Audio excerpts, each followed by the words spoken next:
Hey guys, today we're talking about the top 5 different kinds of keys. Now first what you need to...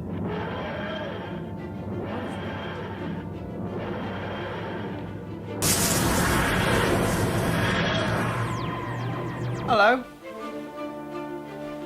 I'm the doctor. Okay, so I'm not the doctor. I'm just a nerd with a tie. And a sonic screwdriver. Hence the nerd.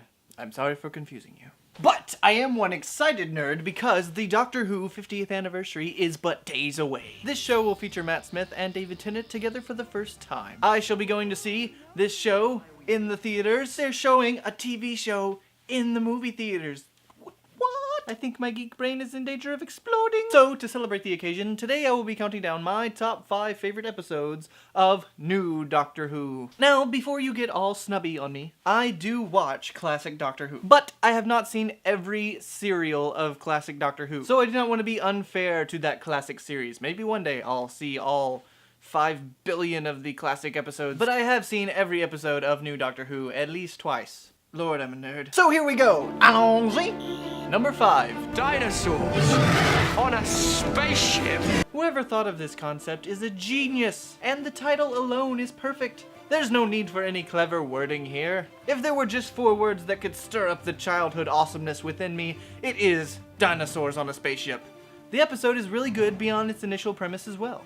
It's got a great villain, some really funny moments. In fact, some of the Doctor's funniest moments, I think. Dad, I'm 31. I don't have a Christmas list anymore. I do! And Arthur Weasley as Rory's dad. Perfect casting. I know that it's sad that we'll probably never get to see Amy and Rory again. By the way, spoilers. But who I really mourn is Rory's dad. I want to see him again. It's a great episode, but I would be lying if I didn't say that the concept alone gives it 200 bonus points. It's dinosaurs on a freaking spaceship. Number 4, The Empty Child / The Doctor Dances. Yes, by the way, I am counting 2-part episodes as one episode. If you don't like that, well, you're not gonna like this list. I'd probably be doing Christopher Eccleston a great disservice if I didn't put at least one of his episodes on here. And luckily, I think this is one of the best of all time. First, we have a great villain. A villain who turns out to not actually even be a villain. I started New Doctor Who from the beginning with Eccleston's era, and this is the episode where I really fell in love with the show. It has some great humor as well as suspense, and in my opinion, a perfect ending. One thing that's consistent with Doctor Who is that despite it being very family friendly, people do die a lot. But here the Doctor realizes that he has a chance to save everyone. And it's one of the most joyous moments in all of Doctor Who, to have this one time where everybody lives. Just this once! Everybody lives! Number 3, The Stolen Earth / Journey's End. Even though I know a lot of people liked David Tennant's last episode, The End of Time, I was not so much a fan. But for me, The Stolen Earth and Journey's End are a perfect ending for the 10th Doctor's era. It concludes a bunch of story arcs that have been running since the beginning, and features every companion that the Doctor's had since the beginning of the new series. And even a classic villain. The only thing that kind of spoils it is, well, the ending is a bit of a bummer. But it does kind of ring true to the story that is the Doctor. But despite the ending, the story does really well on the epic factor. The climax that includes all of the companions flying the TARDIS together is one of the coolest moments in all of Whodom.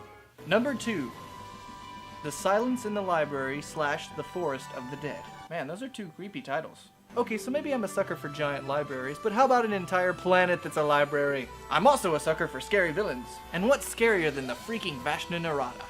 The idea that anyone who's ever gotten lost in the woods and never seen again has been eaten alive by invisible piranhas that live in the shadows?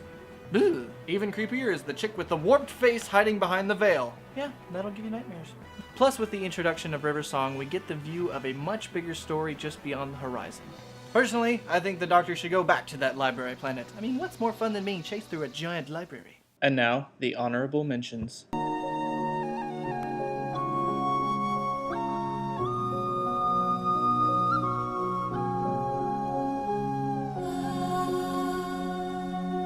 Number 1, The Pandorica Opens / The Big Bang.